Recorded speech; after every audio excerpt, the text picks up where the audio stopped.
Yo guys, it's JJ here, and today I'm going to be walking you through a Utopia type beat that I made for Travis, of course. This beat is inspired by the tracks such as Hyena, Meltdown, and Love, so get ready for the video. Let's just get into it.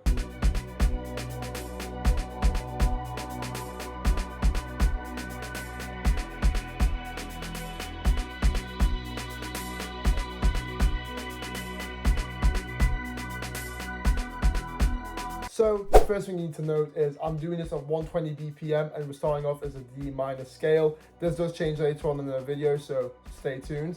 And for the first sound we are using the Gypsy Romantic Violin, of course from the Balkan Ethnic Orchestra Bank from Contact 7. And as we can see from the pattern here, it's very simple and straightforward. First things first, I got myself a nice little escalating pattern, and it's actually just a minor chord, but as we can see here, it's just been split apart. Then I let the A note play, go down to the F yet again, and I rinse repeat the whole pattern as we could see.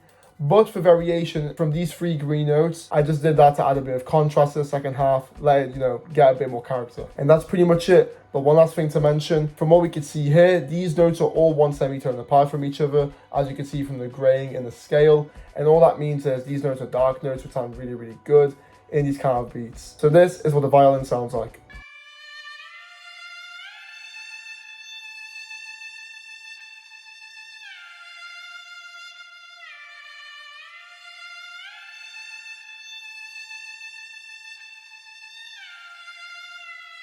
And there we have it. But of course, if you guys don't have Contact 7, you can use alternatives such as Expand 2, Purity, and other plugins. So the first thing I did for the effect, got myself a standard EQ and just cut off a lot of lows and ducked some frequencies I didn't like. Then I added some Valhalla Vintage Verb just to add some ambience and some, extra space to the whole sound. And last but not least, some stereo separation. And all that does, it makes the sound much wider in your headphones depending how much you adjust it. And as we can see, I've got it at 30%. Then the next sound I've got is from Analog Lab 5, and I am using the preset the Digital Shore, and from what we can see, it's a very straightforward pattern yet again, just very big and epic. That's the only difference. So to break it down, as we can see here, simple minor chord which we already used for the strings. Then I added this nice little extra note on top, which is just a D but an octave higher. But then halfway through the chord, I introduced the A, which again is just an octave higher from the original A, as you can see from the pattern that I'm making here. And of course, I've got this nice little G note at the bottom just to add a bit of extra, like a bass note. Then I rinse and repeat the whole pattern yet again. And then finally, for the final quarter of the whole pattern, I add another A yet again,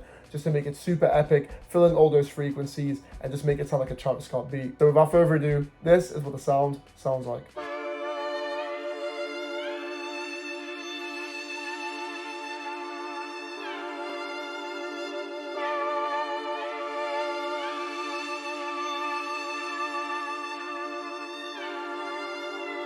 And there we have it. And before you start shouting at me in the comments, trust the process.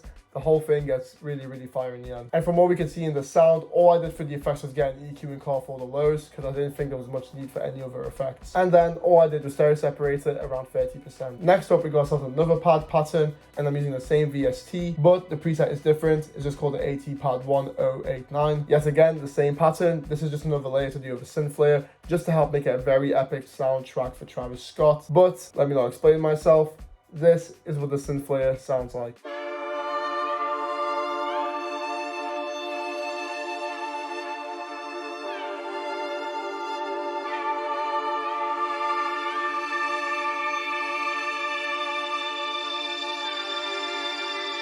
And there we have it. Next up, I got myself another instance of Analog Lab 5, and I'm using a preset called the Gardener at Night V2. Very, very dope preset. It's a nice little thick bass, and the pattern is straightforward, following the root notes of that nice little synth pattern we had before, going from the D, dropping it to the G, and rinse and repeat.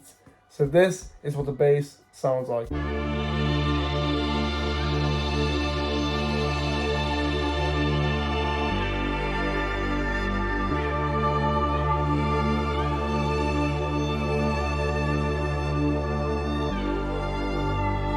And there we have it. Now last but not least, the final sound, and yet again from Analog Lab 5. I am using a preset called the Bike Lead preset, and this is the pattern I came up with. Again, very simple, straightforward, following that chord that we had at the beginning, as you can see, going through the D, F, up to the A and up to the D yet again. Nice little repetitive pattern. And then for the second half, I take it up a whole octave just to add a nice little bit of variance and to make it even more epic for Travis Scott. And for the effects on this sound, I of course got myself an EQ again, giving a nice little telephone bandpass. Then a heavy amount of reverb from what we can see in this preset that I've made. And last but not least, I separated it 100%, making it super wide in your headphones. So if you're watching this video with headphones on, you'll know exactly what I'm saying. But before I play the sample, the last thing I actually did was grab myself a sound shifter, took the whole sample down 3 semitones, taking it from a D minor down to a B minor. Then I rendered the whole thing out. And now this is what the final sample for Travis Scott's Utopia by yours truly sounds like.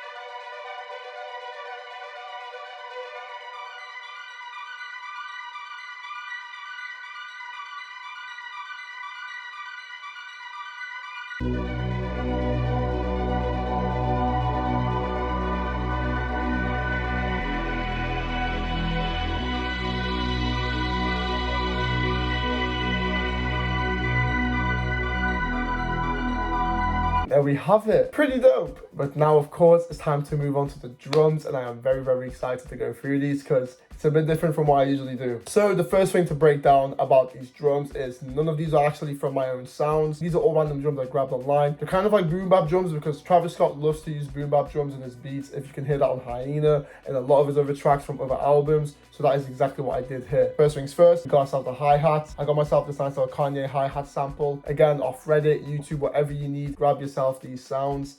And I got myself a nice little bounce going. As we can see from the pattern, this is what I've got going over here if you want to look over it. Then I copy and pasted it over to make it a 4-bar, and then once again to make it a full 8. And the final thing I actually forgot to do, click Control A, click Alt R, and then mess with this wheel over here, mess with the velocity just a tiny bit like that. And there we have it. The hi-hat have its nice little human rhythm to it all. And this is what the hi-hat sounds like.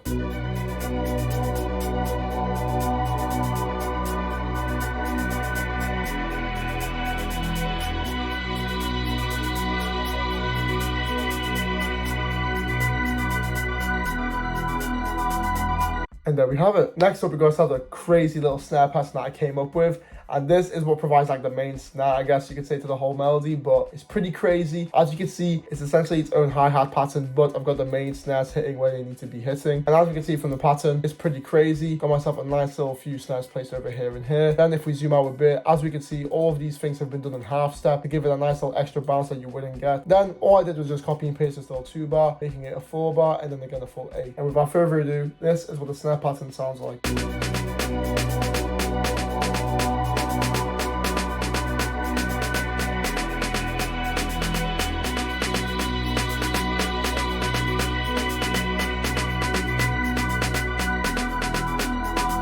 And there we have it. Nice little snare bounce, nice little hi-hat bounce. And let's move on to the kick. And ironically, the kick is the simplest pattern I've literally got here. A nice boom back kick, hit every 1 bar, max out the velocities, and then where I did this, I click Control A, get onto the scroller wheel of my mouse, hold that, click it, and then as you can see, scroll all the way up and you max out your velocity. And the reason I do this to both my 808s and my kicks is because it makes it punchier, really comes through in the mix, and artists just love a dope hip-hop beat, so why not make that bass extra punchy? And of course, this bounce was very simple, and if we really zoomed in, we could see it's almost like a full, standard like drum bounce, except it's like double timed, I guess you could call it. But this is what the kick sounds like.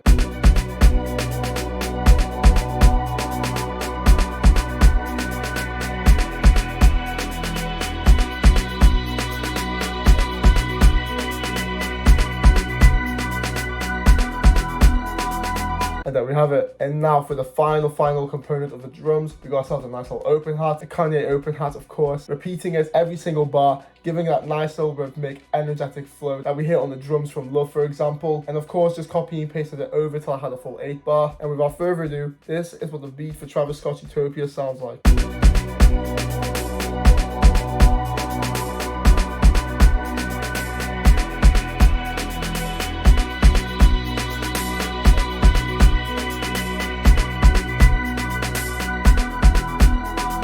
And And there we have it. Full beat made. We've made to the end of the video, but I just lied because I'm going to break you down the beat arrangement. And to begin with, we got ourselves the intro. Got myself the amazing strings we had at the beginning along those two synths. And of course the producer tag, because you gotta let them know who made this. But then we hop straight into the chorus where I kick in with all of these nice little drums, which are the hi-hats, your snares, your kick. And I completely strip away all the other melodic components, but introduce that new sound, which was that nice little arp I had going at the end of the sample. But then for the second half of the chorus, I introduced that nice little open, had to add extra bounce. And then I introduced that gritty bass alongside that amazing synth riser. Next, we enter the verse section, which contains 3 8 bars in total. But to break it down, first thing we start off with is that nice little arp we had alongside some chopped up hi-hats, giving it a nice little bit of a bounce, a little bit of a transition into the verse section. And we have the kick just alongside that. But then to switch it up and get it epic again. But then for the melody, I obviously just reintroduced now the synth, the other synth and the strings while stripping away the bass and the arp, keeping it nice but also varied.